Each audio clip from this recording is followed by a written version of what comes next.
It's interesting. For a long portion of my life, I've been let's just say a bit of a hoarder as far as my own personal history goes. There are things from childhood that I still have. Like, for instance, I have an apron that we bought for art class that it's this blue stripe number. It's actually, I can go get it. It's right there. And we've hung on to it. It was one of the things my mother hung on to, and then I hung on to it because it's like, wow, this is so old, and I have a very sharp memory of when I used it.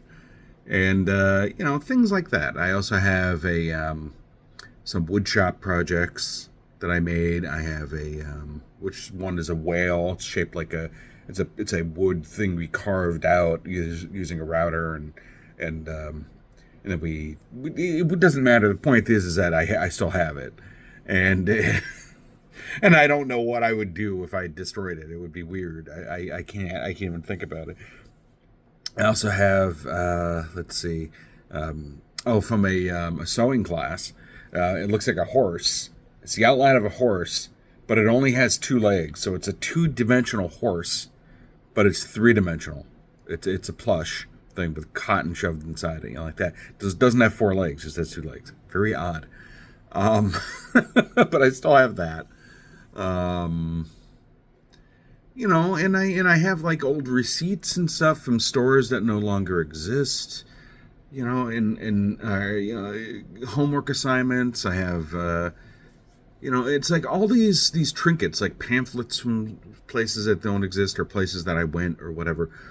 And to me, they were very important. I would hang on to these things, and they would be a part of me, and I felt almost like I was in the role of an archivist. It's like I'm gonna save these things for future generations.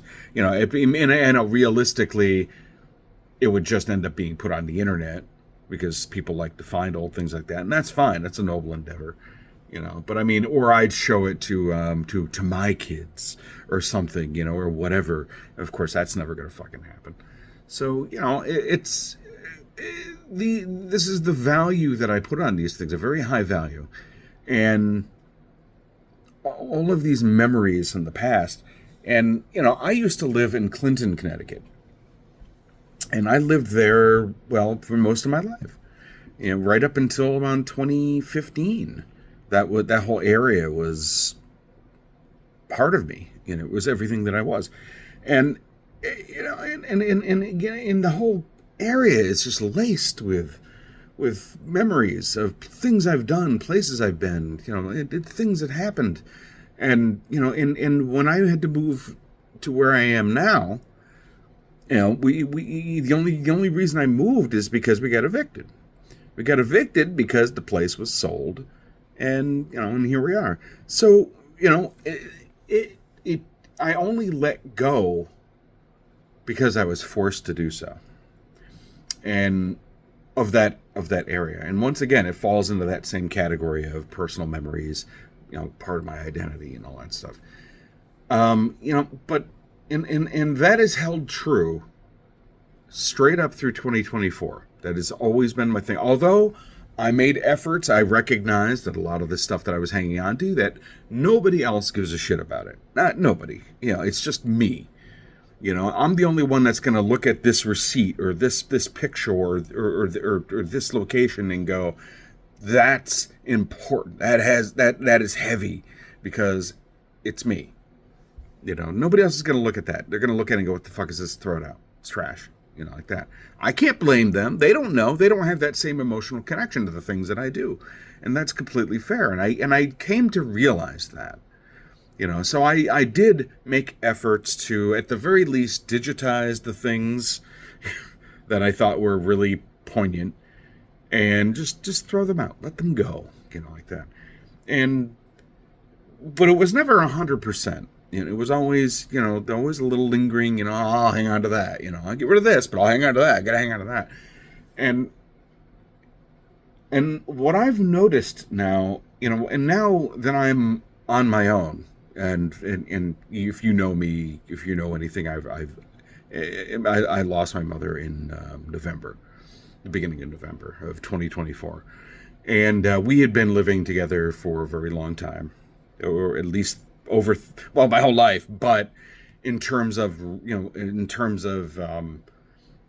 being on equal terms of, kind of keeping ourselves afloat financially, that was over 30 years, at least. And, and I thought to myself, one of the things I'd like to do now that I really don't have any encumbering reason to stay where I am is that I could hypothetically move back to my old town. Like that. I mean, there's really nothing keeping it. I can afford to do so, potentially, depending on what I find. It's not a cheap town. We got lucky when we moved there.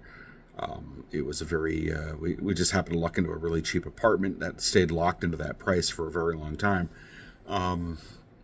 So, I mean, but I could potentially, move back. And, and every now and then I'll think about it. I'd be like, why not? What do I got here? I got nothing here. But then I also think I can move somewhere else in the country, and I'm thinking, like, where would I want to move? Anyway, the point of this isn't that. My point is that tonight, one of the things I was thinking is I'll take my bike, and because as part of getting more healthier and stuff like that, I feel like I'm on a good road right now. Is that I want to take my bike out this summer and get into that a little more, like, because I haven't been able to. And that would be nice. But I can also take my bike and bring it down to Clinton and park in a commuter parking lot and just ride around town, and then get to see the old place again and soak in the sights and all that. And, and I may still do that. I don't know. We'll see. We'll see how it goes. But tonight, just for fun, I got on to Google Maps. And I was doing the Google Street View because I was curious. They hadn't updated the Street View since like 2018. So I was thinking, I wonder if they updated it. And sure enough, they did. They updated it back in August of 2024. As of this recording, that's the latest one. So I was like, I wonder what else has changed, like that. Because I love looking at it. I like to see all the new things. I like to see what's changed, what's different. Oh my God, that building's going. Oh my God, where did Dunkin' Donuts go? It's not here anymore. Oh my God, they moved. Things like that. In absence of living there, it's fun to see these things. But as I'm looking at it, I'm suddenly not. I'm realizing it's like I don't want to go back. I don't want to live that life. I think, like, part of the appeal of moving back was when my mother was still here, because we have that shared identity with the area, that, if we're going to continue to have to share and, rent and stuff like that, because at this point in time, I was her caretaker. So it was no longer a financial thing that was keeping us together. It was a situation where, she has to, she needed the help. And, but it would be a shared identity of this area. And now that she's no longer here, I've discovered that I'm my attraction towards my own history and the things that I was nostalgic for, maybe this isn't the right word, but now they've repulsed me, which is completely weird to me. It's like I used to be very much into nostalgia and my own history and all that stuff. Like I said, now I don't know what it is. I think, if I'm going to psychoanalyze myself, is that it now represents memories that I no longer want to wallow in. It's like if I go home, if I go back to Clinton, go to back home, and I see all these things, they're just going to bring back constant memories of that time when she was here, when I was there, and I feel like I no longer want to repeat history. It's like I don't want to do the same things over and over again. I do not want to. It's like there's no. It's not a future. It's a regression into the past, and I'm seeing that now for the first time, and it's a fascinating feeling to feel your entire. To feel that change in yourself. You know, and this doesn't mean, and I don't mean necessarily that, oh, I don't like NES games anymore, or Super Nintendo, or any of that stuff, or retro computing. That's not what that is. This is more.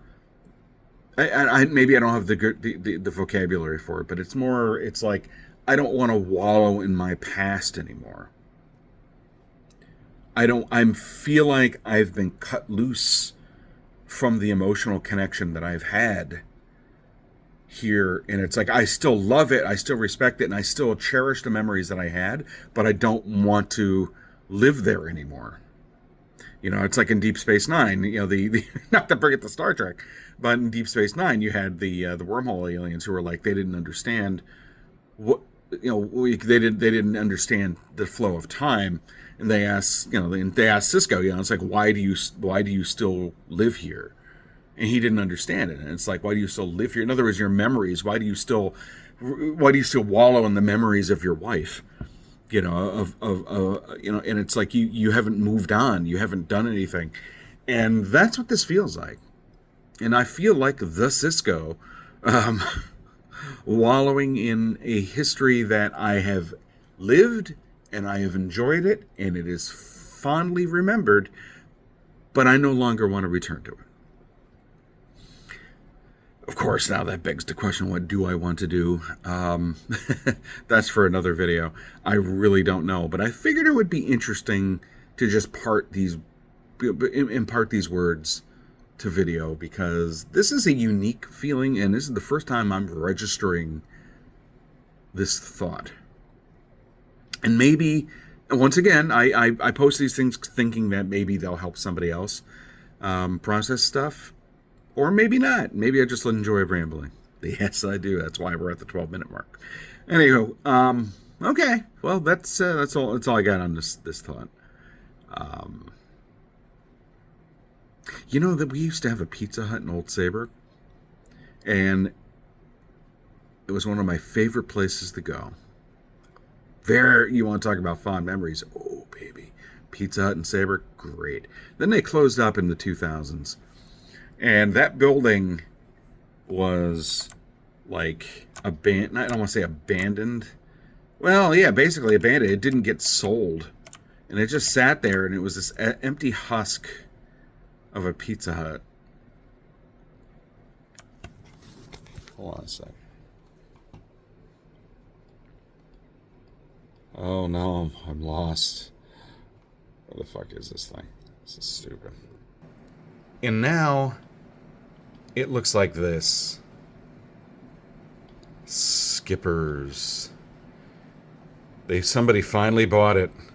And this used to be a Pizza Hut, but it's committing this incredible sin of being a place that does not look like it used to be a Pizza Hut. Why bother buying the building? What's wrong with you?